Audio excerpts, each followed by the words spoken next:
अस्सलाम वालेकुम स्टूडेंट्स, क्या हाल है आपके। मेरा नाम है अबरार चौहान। आज हम first year chemistry chapter number 11 के अंदर डिस्कस करने जा रहे हैं कि टेम्परेचर का क्या इफेक्ट होता है रेट ऑफ रिएक्शन में। इसमें हम जो मॉलिक्यूल्स की एनर्जी डिस्ट्रीब्यूशन है उसको डिटेल में डिस्कस करेंगे और कितने मॉलिक्यूल्स एनर्जी ऑफ एक्टिवेशन रखते हैं या उससे कम रखते हैं या उससे ज़्यादा रखते हैं, इन सारी चीज़ों को वन बाय वन डिस्कस करेंगे। टेम्परेचर बढ़ाने से क्या असर होता है, इस चीज़ को भी डिस्कस करेंगे। तो चलते हैं हम लेक्चर की तरफ। स्टूडेंट्स, अब हम सेकंड पार्ट पढ़ने जा रहे हैं उन फैक्टर्स का जो रेट ऑफ रिएक्शन को अफेक्ट करते हैं। इसमें तीन हिस्से हम पढ़ने जा रहे हैं। पहला है हमारा कि सरफेस एरिया का क्या इफेक्ट होता है, दूसरा है लाइट का क्या इफेक्ट होता है, तीसरा है टेम्परेचर का क्या इफेक्ट होता है। सरफेस एरिया बढ़ाने से आपका रेट ऑफ रिएक्शन बढ़ जाता है क्योंकि प्रोबेबिलिटी ऑफ कोलिजन्स बढ़ जाती हैं। टेम्परेचर बढ़ाने से तो डेफिनेटली बढ़ता ही है। लाइट का क्या इसमें रिलेशन है? लाइट असल में एनर्जी है। Light is a photons with a specific energy जो बॉन्ड्स तोड़ के बॉन्ड असल में होता है क्या, वो एनर्जी एब्जॉर्ब करते हैं, बॉन्ड ब्रेक हो जाते हैं, नए बॉन्ड फॉर्म हो जाते हैं, तो रिएक्टिविटी बढ़ जाती है। कुछ मॉलिक्यूल्स जो होते हैं वो सनलाइट की मौजूदगी में, डायरेक्ट सनलाइट की मौजूदगी में एक्सप्लोजिव रिएक्शंस करते हैं। जैसे कि फॉर एग्जांपल आपने 9th या 10th क्लास के अंदर पढ़ा होगा कि जो आपकी जो मीथेन है वो क्लोरीन से डायरेक्ट सनलाइट में एक्सप्लोजिव रिएक्शन करती है, बट डिफ्यूज सनलाइट में वो इतना स्पीडीली रिएक्शन नहीं करती, इतना एबनॉर्मल एक्सप्लोजिव रिएक्शन नहीं करती। और अगर डार्कनेस हो तो फिर तो रिएक्टिविटी ही तकरीबन रेट ऑफ रिएक्शन ही बहुत कम हो जाता है। तो सनलाइट जो होती है वो अफेक्ट करती है रेट ऑफ रिएक्शन को। हम सबसे पहले जरा सनलाइट को डिस्कस करते हैं, देन हम बाकी फैक्टर्स को डिस्कस करेंगे। अब स्टूडेंट, सनलाइट पहला फैक्टर, लाइट। स्टूडेंट, लाइट क्या होती है? Light is a collection of photons. इसमें फोटॉन्स होते हैं। फोटॉन्स क्या होते हैं? स्पेसिफिक एनर्जी के पैकेट्स होते हैं। फोटॉन्स स्पेसिफिक एनर्जी के पैकेट्स होते हैं। किसी की एनर्जी ज़्यादा होती है, किसी की कम होती है। किस बात पर डिपेंड करेगा कि एनर्जी ज़्यादा है कम है? उनकी फ्रिक्वेंसी पे। क्योंकि हमने ये पढ़ा था, कहाँ पे पढ़ा था स्टूडेंट? ये मैक्स प्लैंक जो आपके क्वांटम थ्योरी जिन्होंने बनाई थी, उनकी थ्योरी में पढ़ा था कि जो फ्रिक्वेंसी होती है न्यू इज इक्वल टू ई, और यहाँ पे आता है कांस्टेंट एज। तो अगर मैं इस कांस्टेंट एज, प्लैंक कांस्टेंट को रिमूव कर दूं तो energy is directly proportional to frequency. So ये जो फोटॉन्स की एनर्जी है ये इनके फ्रीक्वेंसी के डायरेक्टली प्रोपोर्शनल है। जिसकी फोटॉन की फ्रीक्वेंसी ज़्यादा होगी उसकी डेफिनेट सी बात है एनर्जी भी ज़्यादा होगी। खैर, लाइट हमारी एनर्जी होती है। तो एनर्जी क्या करती है? एनर्जी बॉन्ड ब्रेकिंग करा सकती है, रिएक्शन स्टार्ट करवा सकती है, रिएक्शन की रेट को बढ़ा सकती है। फॉर एग्जांपल, मैंने आपको कहा था कि जो CH4 होता है वो क्लोरीन से रिएक्ट करता है या हाइड्रोजन क्लोरीन से रिएक्ट करता है।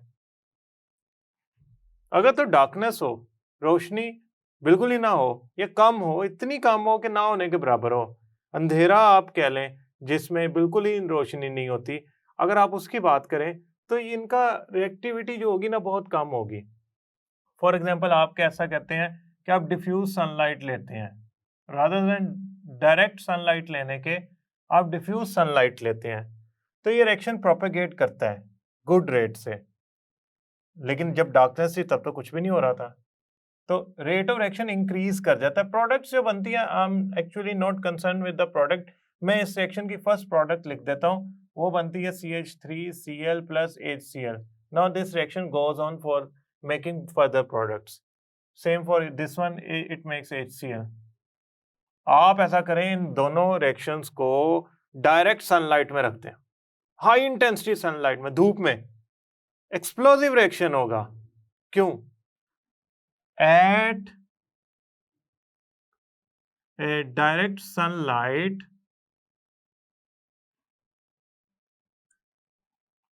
the rate of reaction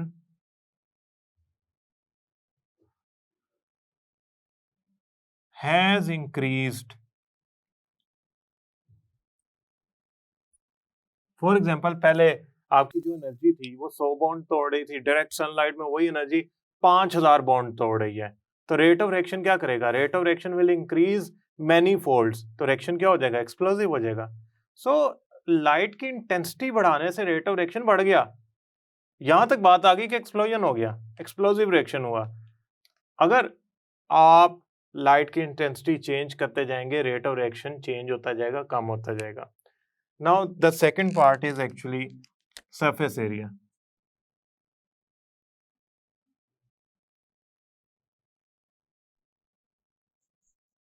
student ये डायरेक्टली प्रोपोर्शनल है रेट के for some reactions, this is also directly proportional to the rate.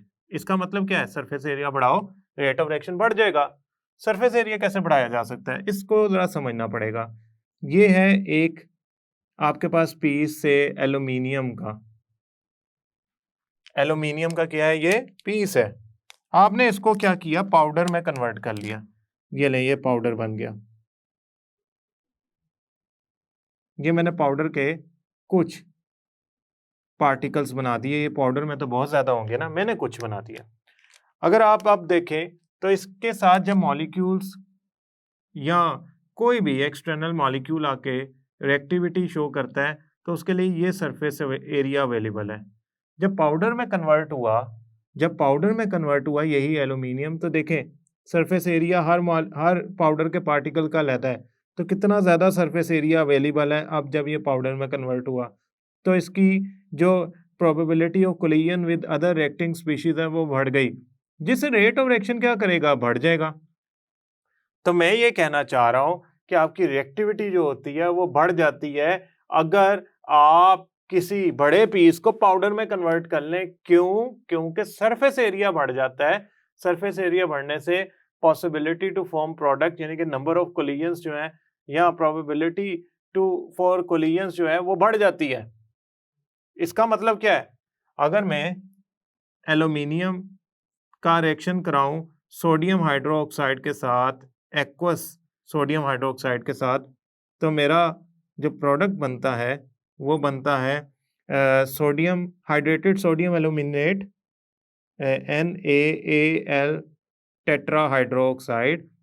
This is actually hydrated sodium aluminate hydrated form में, साथ बनता है हाइड्रोजन गैस। अच्छा, अब गौर से सुनिए मेरी बात। मैंने एक टेस्ट ट्यूब ली और उसके अंदर सोडियम हाइड्रोक्साइड का सॉल्यूशन लिया और मैंने इस सॉल्यूशन के अंदर एल्यूमिनियम का पीस डाल दिया। ये लें, ये एल्यूमिनियम का पीस है। अब मैंने क्या किया, देखना शुरू किया रिएक्शन को, तो इसमें से बबल बनना शुरू हो गए। किसके? हाइड्रोजन गैस के। हाइड्रोजन गैस के बबल बनना शुरू हो गए और वो अच्छी मिकदार में बन रहे हैं, नॉट दैट मच, लेकिन मुझे लग रहा है कि शायद वो बबल ज्यादा बन सकते हैं अगर मैं पाउडर्ड एल्यूमिनियम डालूं। मैंने दोबारा टेस्ट ट्यूब ली, उसमें दोबारा सोडियम हाइड्रोक्साइड लिया एक्वस फॉर्म में, और इस दफा मैंने लंप, पीस, बड़ा टुकड़ा एल्यूमिनियम का डालने के बजाय मैंने पाउडर डाल दिया। मैंने देखा बड़े जबरदस्त मिकदार में बबल बने और बहुत ज्यादा बने। क्यों? हाइड्रोजन गैस बनती है इसकी प्रोडक्ट में, वो बबल्स बनाएगी। वो बबल ज्यादा बन रहे हैं तो हाइड्रोजन ज्यादा बन रही है। क्यों ज्यादा बन रही है? मैंने तो रिएक्टेंट तो वही रखे हैं, सिर्फ सरफेस एरिया चेंज किया।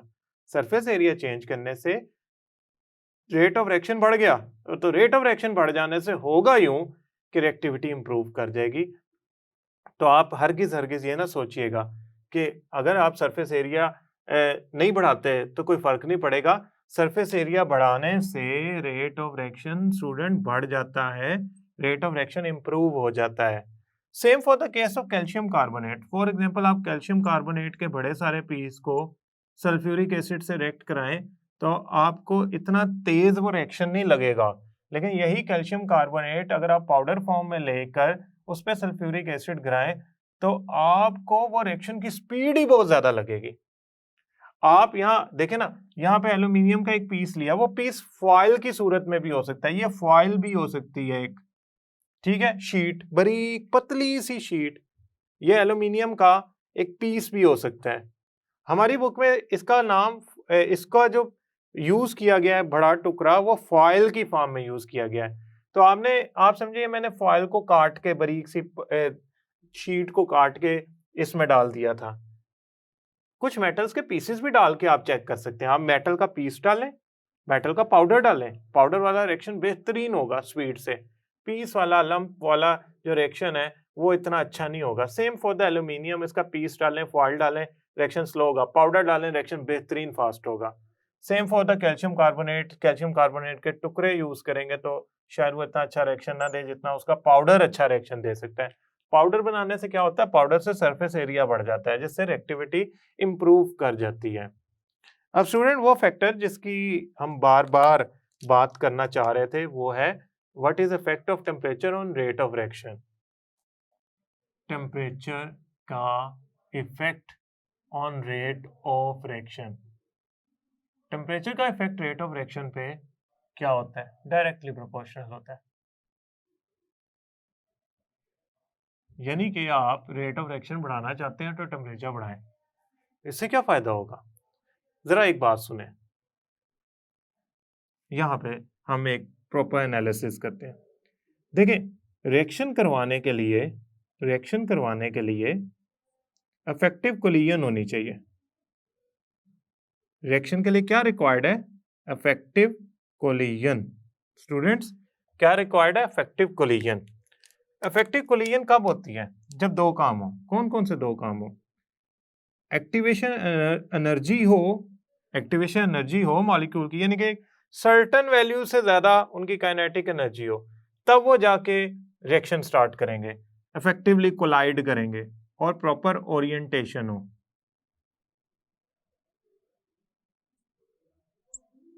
नो, एक्टिवेशन एनर्जी कब बढ़ सकती है, टेम्परेचर बढ़ाने से। Arrhenius has a very good expression for this, जो हमारा नेक्स्ट लेक्चर है उसमें हम ये पढ़ेंगे। देखिए एक्टिवेशन एनर्जी बढ़ाने का मतलब ये है कि आप मॉलिक्यूल्स को ज्यादा इफेक्टिव कोलिजन्स की तरफ ले जा रहे हैं। अब होता क्या है, एक खास टेम्परेचर पे एक कंटेनर है, फॉर एग्जांपल ये आपके सामने दो कंटेनर्स हैं, इसमें तीन तरह के कलर्स के मॉलिक्यूल हैं, ये सारे एक ही मॉलिक्यूल से हाइड्रोजन है, सारे के सारे ये सारे हाइड्रोजन। कलर तीन क्यों किए, देखें जो सबसे कम कलर है ना वो ऐसे मॉलिक्यूल हैं जिनकी काइनेटिक एनर्जी बहुत ही कम है, तो मैं उनको ब्लू कलर से शो कर दिया, कूल कलर से।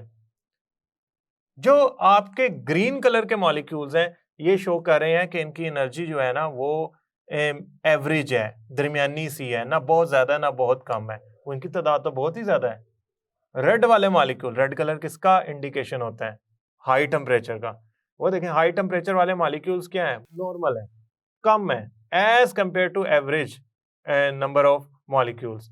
पहले कंटेनर में क्या है कि आपके तीन तरह के मॉलिक्यूल्स मैंने बताए, जिनकी काइनेटिक एनर्जी कम है वो कम है, जिनकी काइनेटिक एनर्जी एवरेज है बहुत ज्यादा है, और एज कंपेयर टू जिनकी काइनेटिक एनर्जी एवरेज है उसके मुकाबले में वो जिनकी काइनेटिक एनर्जी बहुत ज्यादा है वो भी कम है। ये जो रेड वाले मॉलिक्यूल है ना, आप समझे इनकी एक्टिवेशन एनर्जी इनके पास मौजूद है, यानी कि कहने का ये मतलब है कि इन मॉलिक्यूल्स में सलाहियत है प्रोडक्ट बनाने की, क्योंकि काइनेटिक एनर्जी ज्यादा है, तो ज्यादा काइनेटिक एनर्जी का मतलब है ये एक्टिवेशन एनर्जी की वैल्यू से थोड़ा आगे निकले हुए हैं। इसको जरा हम ड्रा करते हैं फिर जरा बेहतर समझ आएगा। दूसरे कंटेनर में मैंने टेम्परेचर बढ़ाया, जैसे टेम्परेचर बढ़ाया आप देखें रेड वाले मॉलिक्यूल्स जो हैं वो थोड़े से ज्यादा हो गए, ग्रीन वाले मॉलिक्यूल्स जो हैं वो थोड़े से कम हो गए, ब्लू वाले मॉलिक्यूल भी थोड़े से कम हो गए। इसका मतलब टेम्परेचर का इफेक्ट आ रहा है। ऐसे मॉलिक्यूल जिनकी हाई काइनेटिक एनर्जी है या एक्टिवेशन एनर्जी से ज्यादा एनर्जी है या वो उस बैरियर को क्रॉस कर सकते हैं, वो ज्यादा हो गए टेम्परेचर बढ़ाने से। जरा इसको जज करते हैं। इस तरह के ग्राफ असल में मैक्सवेल बोल्ट्जमैन एनर्जी डिस्ट्रीब्यूशन में भी आप पढ़ेंगे। हाँ समहाउ या वहाँ पे यहाँ वेलोसिटी मेंशन्ड होती है, असल में kinetic energy is the molecule ability to move. तो समहाउ कुछ लिटरेचर में ये बोल्ट्जमैन मैक्सवेल डिस्ट्रीब्यूशन कर्व की सूरत में एक्सप्लेन किया जाता है। हम यहाँ पे इसको लेते हैं kinetic energy versus fraction of molecule, यानी कि फॉर एग्जांपल हमारी टोटल फ्रैक्शन 1 होगी, 0 से स्टार्ट होगी, यानी कि सारे मॉलिक्यूल्स की तादाद फ्रैक्शंस मिला ली जाए तो आंसर 1 आएगा। यहाँ पे काइनेटिक एनर्जी बढ़ रही है, यहाँ पे काइनेटिक एनर्जी 0 है, फ्रैक्शन भी 0 है। 2 काइनेटिक एनर्जी बढ़ती जा रही है, बढ़ती जा रही है, बढ़ती जा रही है। ये जो वैल्यू है ना, ये वो काइनेटिक एनर्जी है जिसको हम एक्टिवेशन एनर्जी कहते हैं। यानी कि अगर किसी मॉलिक्यूल की इससे ज्यादा काइनेटिक एनर्जी हुई तो वो क्या करेगा, रिएक्शन में हिस्सा लेगा। स्टूडेंट, अगर मैं कर्व बनाऊं तो मेरा कर्व 0 से स्टार्ट होता है, यानी कि मेरे ऐसे मॉलिक्यूल जिनकी 0 काइनेटिक एनर्जी है वो 0 है। तो अच्छा, जैसे जैसे मैं काइनेटिक एनर्जी ज्यादा की तरफ जाता जाऊंगा, फ्रैक्शन ऑफ मॉलिक्यूल्स बढ़ती जाएगी। देखें, ये जो आपके पास 1 वाली वैल्यू है ना, ये तो है टोटल नंबर ऑफ मॉलिक्यूल्स। मैं इसको थोड़ा सा रफली सीधी लाइन बना लेता हूं। देखें होता क्या है, जो कर्व बनाते हैं काइनेटिक एनर्जी और फ्रैक्शन ऑफ मॉलिक्यूल का, वो कुछ इस तरह का आता है कि उसमें एक पहाड़ की सूरत में, हिल की सूरत में कर्व बनता है। जरा इसको गौर से देखना, आपने इसको जरा गौर से देखना है। फॉर एग्जाम्पल, मैं ऐसा करता हूँ, ग्रीन कलर ले लेता हूँ, थोड़ी जरा सेपरेशन लगेगी। फॉर एग्जाम्पल ये वाला हिस्सा है, या जिस तरह हमने वो बनाए थे मॉलिक्यूल्स, उसमें हमने यहाँ पे ब्लू कलर लिया था। तो ये मैं ऐसा करता हूँ, पहले ब्लू ही ले लेता हूँ। मैंने कहा था ब्लू कलर वाले लो एनर्जी वाले मॉलिक्यूल्स हैं, तो उनकी जो काइनेटिक एनर्जी है वो कम है। तो आप समझे ये सारे लो एनर्जी वाले मॉलिक्यूल्स हैं ये, तो इनकी फ्रैक्शन कम है। ये है एवरेज काइनेटिक एनर्जी वाले मॉलिक्यूल्स, इनकी फ्रैक्शन देखें ज्यादा है। अगर मैं इस तरफ आता हूं तो परसेंटेज या फ्रैक्शन ऑफ मॉलिक्यूल्स कम होती जा रही है, लेकिन इस इलाके में जिनके पास एक्टिवेशन एनर्जी जो है वो मौजूद है, वो ये वाले मॉलिक्यूल्स हैं। यानी कि आप यूं समझ लें कि अगर मैं कहता हूं कि इस फ्रैक्शन से ऑनवर्ड जितनी भी मैं वैल्यूज देख रहा हूं, वो सारी वो हैं जिनके पास एवरेज काइनेटिक एनर्जी है। मैं रफली बता रहा हूं कि ये वाली जो आपकी वैल्यू है ये शो करती है 0.5 या 0.7 फ्रैक्शन को, यानी कि 70% मॉलिक्यूल्स की जो एनर्जी है वो काइनेटिक एनर्जी, और जो ये वाली फ्रैक्शन है इनकी वैल्यू कम है, यानी कि जिनकी एक्टिवेशन एनर्जी ज्यादा है या जिनकी बहुत कम काइनेटिक एनर्जी है, उनकी फ्रैक्शन इसके मुकाबले में कम है। मैं टेम्परेचर बढ़ा देता हूँ। टेम्परेचर बढ़ाने पे क्या होगा, टेम्परेचर बढ़ाने पे ये होगा, जिनकी काइनेटिक एनर्जी कम है वो और कम हो जाएंगे, जिनकी काइनेटिक एनर्जी एक्टिवेशन एनर्जी से ज्यादा है वो ज्यादा हो जाएंगे। इट मींस ये कर्व यहां से ऊपर हो जाएगा, यहां से नीचे हो जाएगा। अगर मैं इस कर्व को ड्रा करूं तो एक कर्व कुछ इस तरह का ड्रा होगा।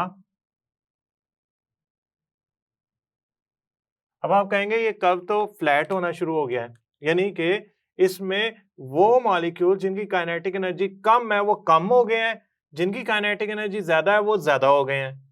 अगर मैं शेडेड एरिया दोबारा बनाऊं, पहले मैंने शेडेड एरिया उन मॉलिक्यूल्स का बनाया था जिनकी एक्टिवेशन एनर्जी से ज्यादा काइनेटिक एनर्जी है, तो उनका एरिया इतना आया था। टेम्परेचर ये T2 है, दिस इज T1। अब हुआ यूं कि ये जो T2 है ना, इसमें ये वाला शेडेड एरिया भी शामिल हो गया मॉलिक्यूल्स का। पहले से ये ग्रीन वाला एरिया शामिल था एक्टिवेशन एनर्जी वाले मॉलिक्यूल्स का, अब ये वाला भी शामिल हो गया, तो नंबर ऑफ मॉलिक्यूल्स बढ़ गए। अब ये देखें, पहले ये इस इलाके से इस इलाके तक का एरिया था, अब ये वाला एरिया भी शामिल हो गया उसमें। तो temperature T2 is greater than T1, तो टेम्परेचर T2 बढ़ाने से हुआ क्या कि वो फ्रैक्शन ऑफ मॉलिक्यूल जिनकी एक्टिवेशन एनर्जी से ज्यादा काइनेटिक एनर्जी है वो बढ़ गए। अगर वो बढ़ जाएंगे ना तो उससे एक फायदा होगा कि आपके रिएक्शन की इफेक्टिव कोलिजन्स की प्रोबेबिलिटी बढ़ जाएगी। मतलब पहले 100 मॉलिक्यूल्स थे जिनके पास एक्टिवेशन एनर्जी थी या उससे ज्यादा एनर्जी थी, तो 100 टकरा के इफेक्टिवली कोलाइड कर रहे थे। टेम्परेचर बढ़ाने से 100 की बजाय वो 150 हो गए, 150 हो गए, तब उनकी नंबर ऑफ इफेक्टिव कोलिजन बढ़ जाएंगी। याद रखिएगा कर्व फ्लैट होता जाएगा जैसे जैसे टेम्परेचर बढ़ाते जाएंगे। अब नेक्स्ट कर्व अगर टेम्परेचर बढ़ाएंगे तो वो कुछ इस तरह का बनेगा कि आपका ये एरिया ग्रो कर जाएगा, ये एरिया और नीचे हो जाएगा, ये एरिया बहुत कम हो जाएगा। तो कर्व की जो वैल्यूज हैं वो चेंज हो जाती हैं जब टेम्परेचर बढ़ाया जाता है। यूजुअली 10 केल्विन तक टेम्परेचर इंक्रीज करने से गैसियस रिएक्शन का जो रेट ऑफ रिएक्शन है वो तकरीबन डबल हो जाता है, इंक्रीज कर जाता है अपने असल रेट ऑफ रिएक्शन से। उसकी वजह सिंपल यही है कि जब आप टेम्परेचर बढ़ाते हैं तो काइनेटिक एनर्जी ऑफ मॉलिक्यूल्स जो होती है वो बढ़ जाती है। काइनेटिक एनर्जी ऑफ मॉलिक्यूल जब टेम्परेचर बढ़ाने से बढ़ेगी तो नंबर ऑफ मॉलिक्यूल जिनकी एक्टिवेशन एनर्जी से ज्यादा काइनेटिक एनर्जी है वो भी बढ़ जाएंगे।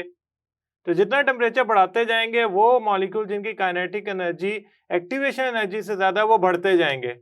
और अल्टीमेटली होगा यूं कि आपका जो मिक्सचर है, जो आपके रिएक्टेंट का मिक्सचर है, वो रेट ऑफ रिएक्शन बढ़ाते जाएंगे। क्यों? Number of collisions, effective collision बढ़ती जा रही हैं, क्योंकि टेम्परेचर बढ़ाने से मॉलिक्यूल्स की काइनेटिक एनर्जी बढ़ती जा रही है। अल्टीमेटली ये होगा कि आपका रेट ऑफ रिएक्शन बढ़ जाएगा। आई होप स्टूडेंट ये लेक्चर आपको समझ आया होगा। नेक्स्ट लेक्चर तक के लिए अल्लाह हाफिज।